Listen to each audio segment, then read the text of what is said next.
On November 22nd, 1963, John Fitzgerald Kennedy was shot and killed by a sniper while riding through the streets of Dallas, Texas.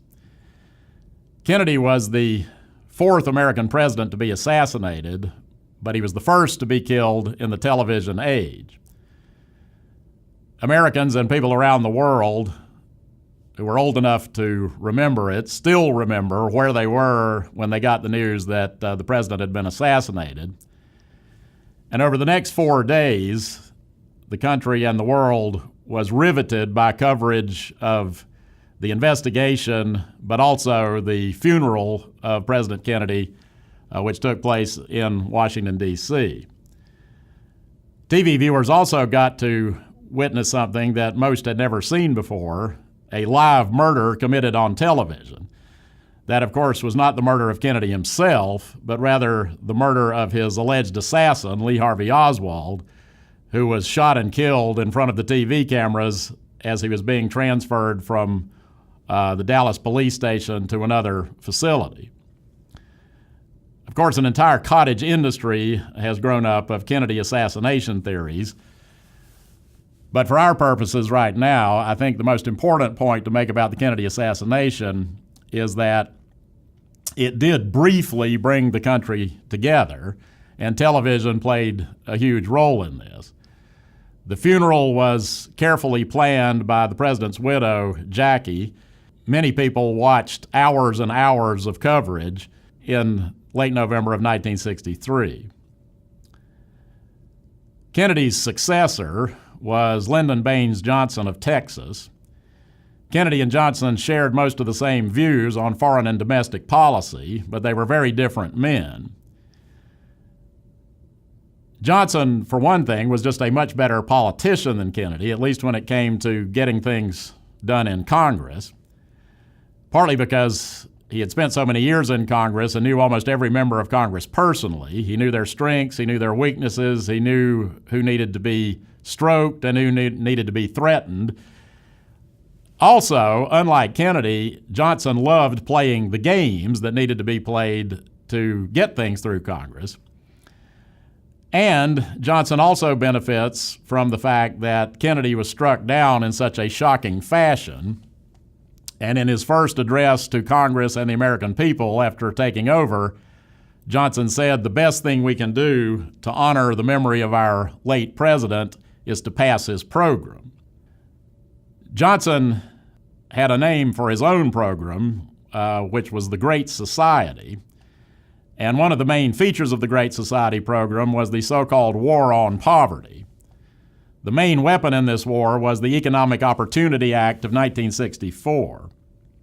The Economic Opportunity Act set up the Office of Economic Opportunity, the OEO, which was headed by Kennedy's brother-in-law, R. Sargent Shriver of Maryland.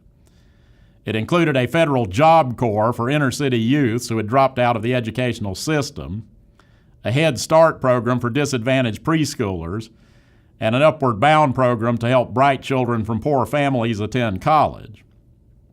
The OEO also established the VISTA program, Volunteers in Service to America, which was a domestic version of Kennedy's Peace Corps. The most controversial feature of the OEO was the Community Action Program, CAP, which was designed to provide the maximum feasible participation of the poor in planning and running the war on poverty. So in other words, the poor themselves would play a large role in administering the anti-poverty effort. After winning a term of his own in 1964 in a huge landslide, Johnson used his overwhelming electoral endorsement to extend his Great Society program.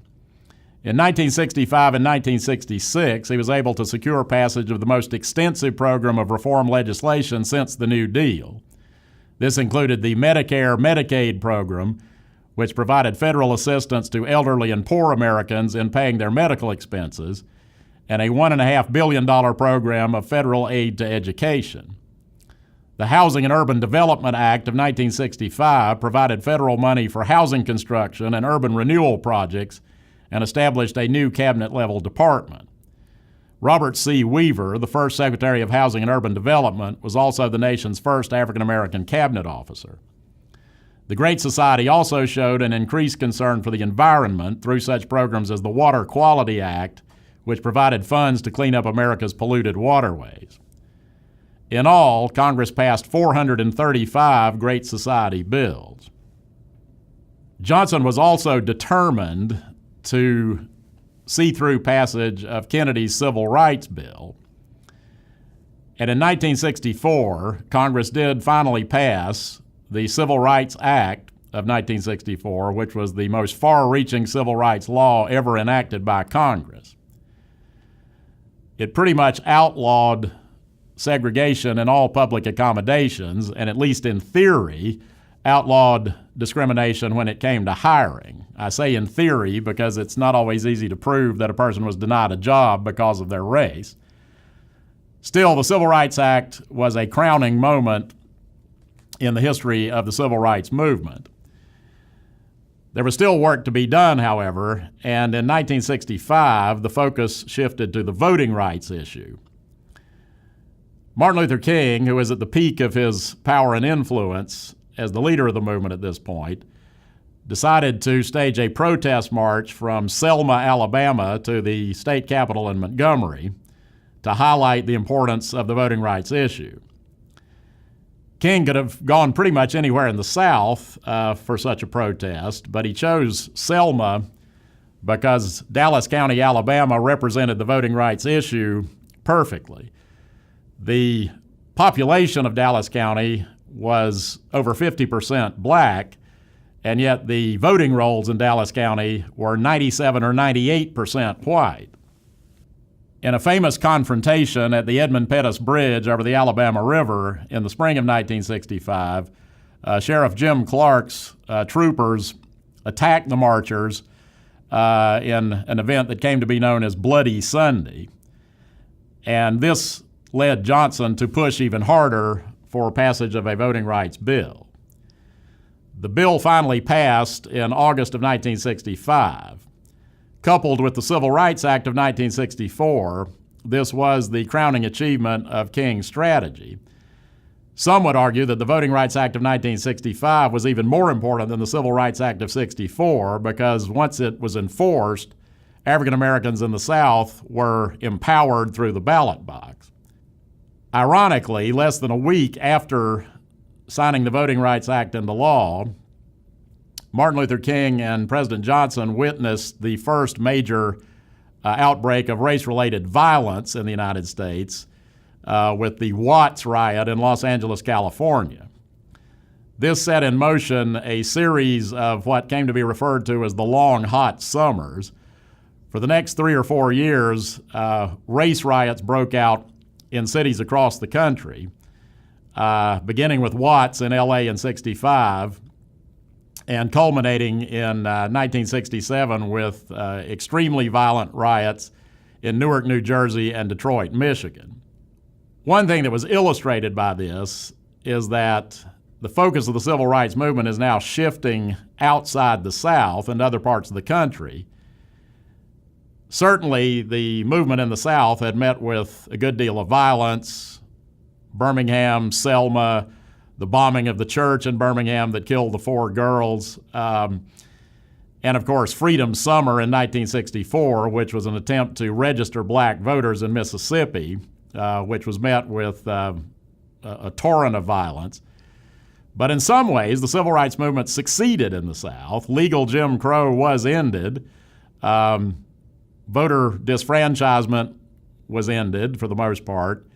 But as the movement shifts into other parts of the country, the issues are going to be less clear-cut and in some ways harder to resolve. Also, the movement itself is undergoing change as a younger generation of activists is more interested in black power and even black separatism than was the case with Martin Luther King and the Southern Christian Leadership Conference. And of course, as the movement becomes more violent on the part of the activists, as opposed to the forces that were trying to crush it, there is going to be an increasing white backlash against the movement. Certainly the overall success, though, of the African American civil rights movement did serve to inspire other groups who are becoming more aware of their rights consciousness as well. One group was American women. In 1963, Betty Friedan published a best-selling book called The Feminine Mystique. And in 1966, Betty Friedan helped organize the National Organization for Women, or NOW. Women would make major gains in the 60s, but one of their main goals, the passage of a Equal Rights Amendment to the U.S. Constitution, fell short.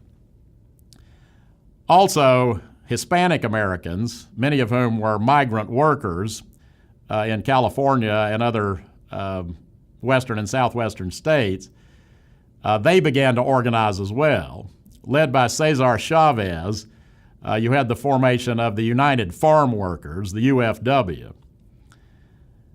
Also, Native Americans began to organize, and this included the establishment of AIM, the American Indian Movement. And in 1969, an event took place in New York, which is often considered to be the beginning of the gay rights movement. This was the so-called Stonewall Riot in New York City, when police showed up to raid a gay bar, which had happened frequently in the past. On this occasion, many of the patrons decided to resist, and this riot, as it came to be known, Stonewall, is often considered to be the beginnings of the gay rights movement as well. So rights consciousness was certainly one of the things that characterized American life in the 1960s.